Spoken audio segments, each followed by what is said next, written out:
Hi, welcome to a book review of Secrets of the Unknown, Alan Class. This is by Nick Neocleous, and Nick's regularly at the Comic Mart, London Comic Mart, so you obviously probably find copies there.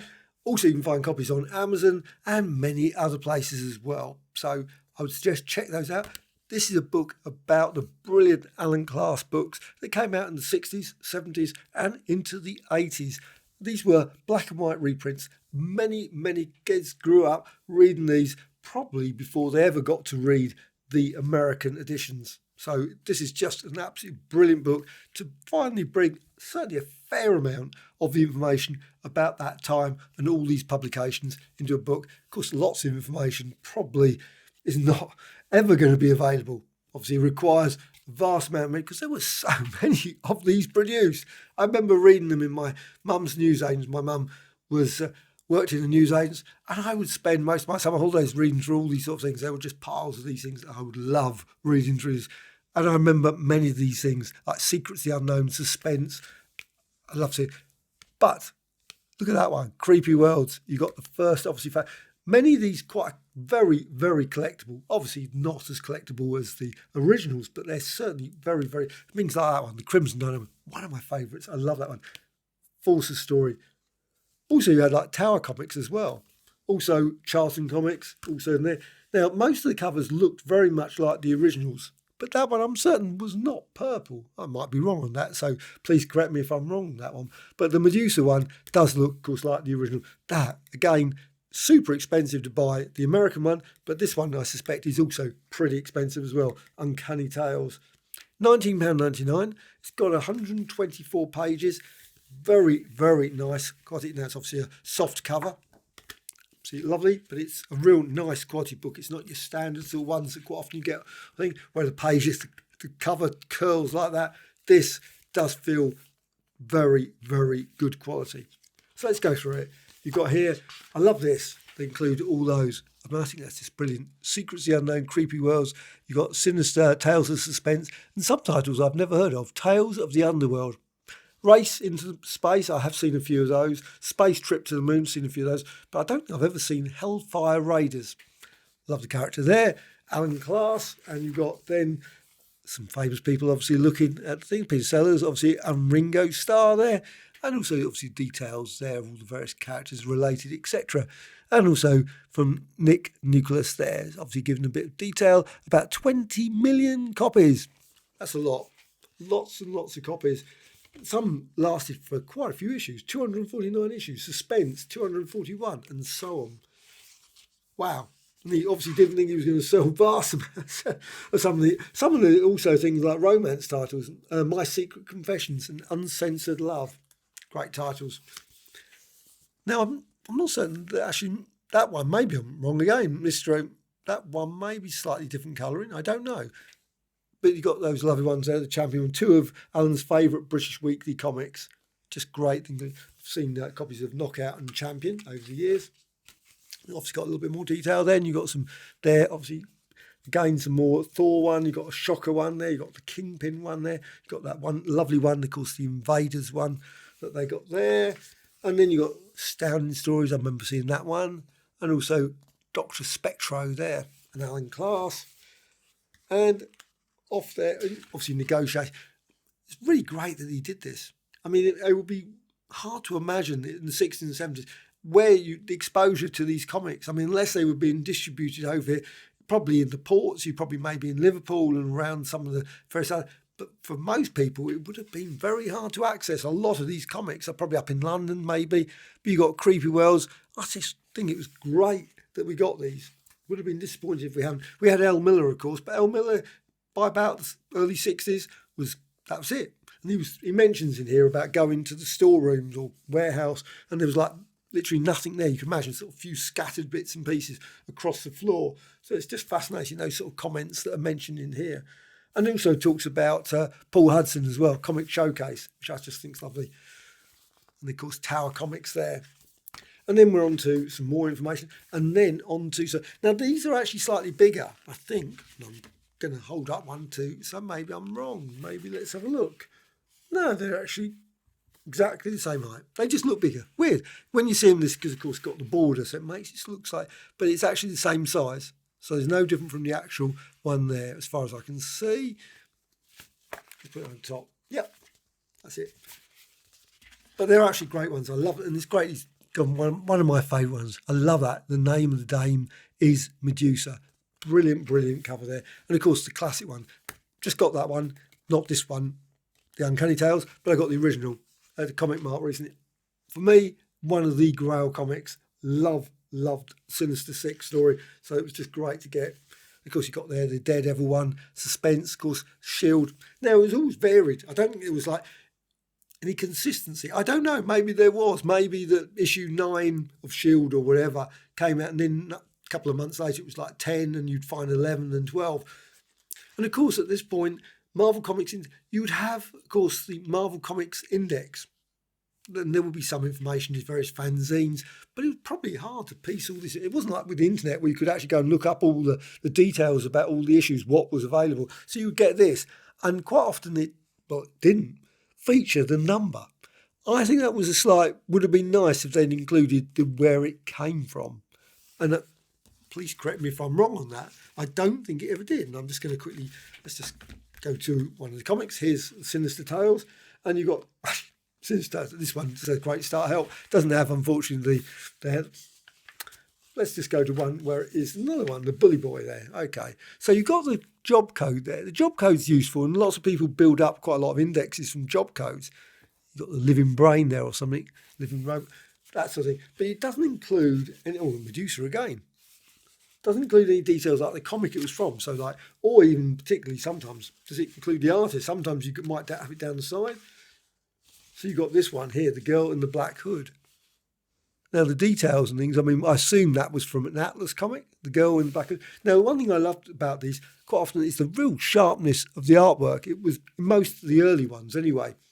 Did get a bit faded later on, obviously, over time.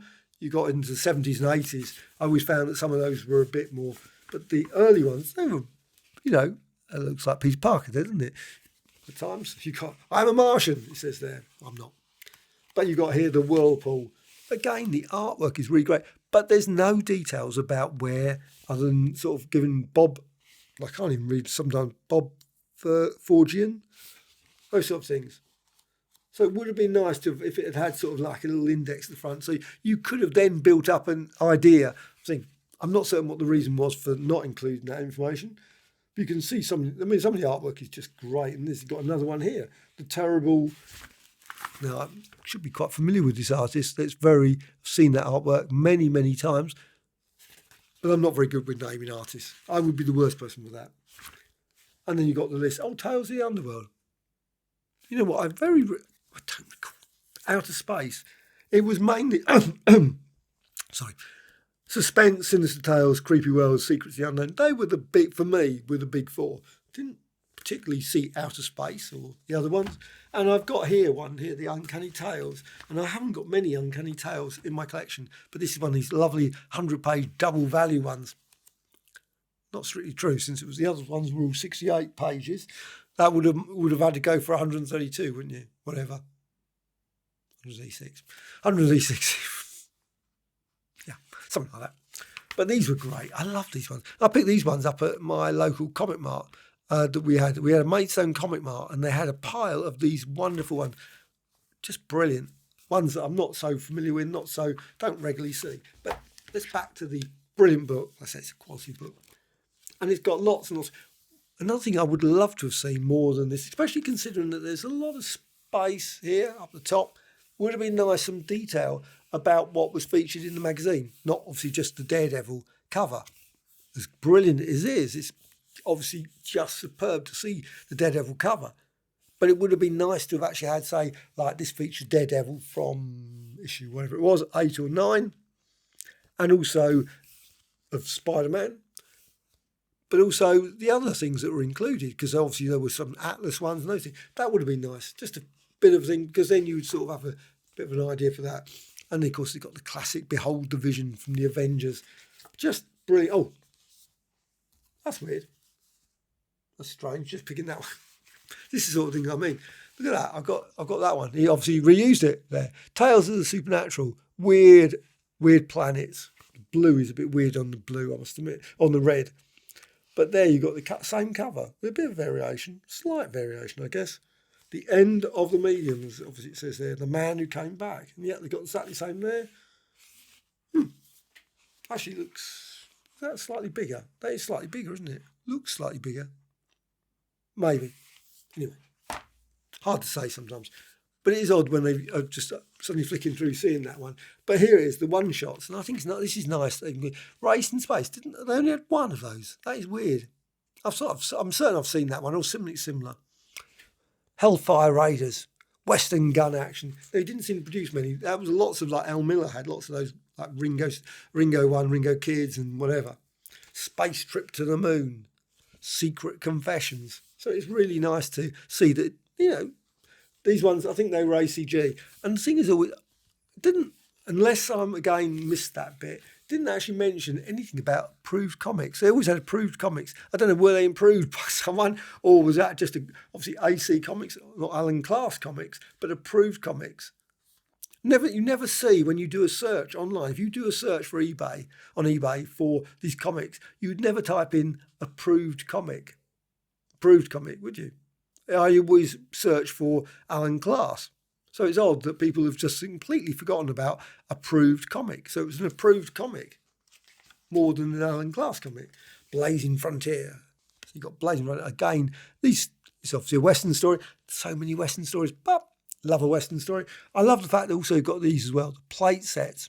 Now they're hugely famous ones that you can find on 30th Century Comics. Well, they've been on there for ages and ages. I don't know how many are left. They obviously probably got through most of them, if not all of them by now. But they are great. And I guess if you want something that's really, really unique, but they apparently, and I haven't got one, so I have no idea, they weigh a ton. All the metal plates sold by 30th Century Comics. It says, I love 30th Century Comics.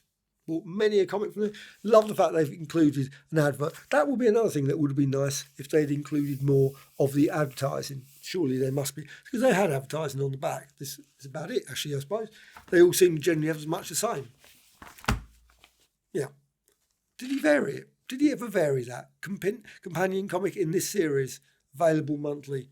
I don't think they all seem to have much the same. Oh, that is a slight variation. You've got Mad. So you've got some that got a slightly different. Now, this is not one. This is a TP one instead. I just picked this up by accident. Obviously, there were similar ones out of this world. But this wasn't Alan Class, was it? I assume. This was a British edition, it says there. Okay. But you've also got this, presenting the very first story in the first issue of Creepy World, Alan's first comic. You've got that one, Stormy Night. I think that's just great. So you've got that one, you've got all the pages there. Also, cover gallery, another cover gallery, which is very odd. But since there was a cover gallery earlier as well. Very strange. Now, it didn't include all of the covers, of course, because there must have, I don't know how many comics there were a lot. So not every single cover can be found in this. But they're all very nice and sharp. And you, of course, got their Nemesis. Of course, that's an ACG character. Number 30. Now, some of them, of course, didn't have, there were a few issues, sometimes some that didn't have prices on, those sort of things. Uncanny again, Creepy Worlds, and the Gorilla Man. Character that could have been like Ant-Man, he could have been the Gorilla Man. Don't know why, because of course DC Comics, millions and millions of stories, they're bringing out a Gorilla World fairly soon, one of the DC finest. So, I mean, you got there, Gorilla Man could have been a contender. The return of Dr. Fang as well as the Inexplicable, the Threat from Beyond. And again, you've got Oddities and Curiosities. Again, there are lots of... I love that one. Look at that one. The wonderful there, The Human Torch Meets the Iceman. I've got that one, the original. And I love that story. That's just great. Now, I wish they included a few more sort of pages like this with the smaller ones. Okay, maybe, obviously, depending on the availability of all the covers, it would have been nice to have had a few more of these sort of runs and maybe of, say, like the Avengers. All the Avengers ones, all on a page. So you'd have Avengers page and a Fantastic Four page. You know, you can see those sort of, or the Ant-Man page or something. That would have been nice. Again, little thumbnails. So you got, oh, here it is. Oddities and Curiosities. Oh, that's why I mentioned that earlier. The Uncanny Tales. Oh, no. Oh, these ones are variant covers without issue numbers. Weird Planets. Very strange. And this one, Odyssey and Curiosities, again, about the numbering. Also had a number of issues with variant covers with or without issue numbers shown. Also, and different ones with number 5 as well. Also, price variants as well, 7p. I remember that when they went 7 pence, 6 pence. You had all the pricing on there as well. Oddities ones there. Also, 6p, PAL. And I don't know what was odd about these ones. I love these ones. Flash stories, of course, King Comics. And also, you've got this lovely letter at the back. That's just great. Absolutely brilliant. And also some little facts at the back there. And also details about all the various complete rundown of all the issues. Not an actual complete index. That would have been amazing, but probably, I don't know if that's available. Anyone's got a complete index of every single Alan Class book. It's possible, but however, I didn't realise there were so many of them. Like Tales of Action, never seen a copy. Amazing Stories, never seen a copy. Never seen the, what's his name one? Let's see, Ali Sloper. Just Dennis, 5 issues. Tales of the Underworld, 10 issues. And so on. Which is weird since that was advertised on the back all the time. So why was that advertised on the back all the time? And yet there was only 10 issues of it. Whereas you got some, like 241 issues of suspense stories. Still, minor point, this is just absolutely brilliant. I truly hope that Nick brings out a number of other books, related books on UK comics.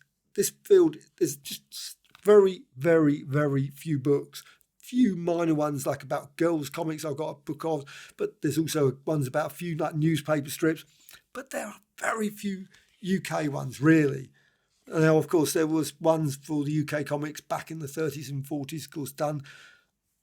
They were great, but in terms of the ones in the 70s and 80s, and 60s, it's not, I don't think, please put in the comments below if you know of one that you recommend, that there's not a huge amount of books about that period. So it's really brilliant that we've finally got one, and also that it comes out as such a nice quality book like this. So this is really recommended. Just check it out, go and buy a copy. You'll absolutely love it. Just great reminder of an absolutely wonderful time of getting these comics. Of course, you've got the Mighty Marvel, Spider-Man, all those sort of ones, but you had these as well. And I think in some ways, these were just the best. Absolutely loved picking these up, especially all kinds of weird and quirky stories that often like these ones. These ones, the Shield ones. I love those ones because, of course, never ever saw the actual American comics of those. Alan Class, Secrets of the Unknown. Totally recommended.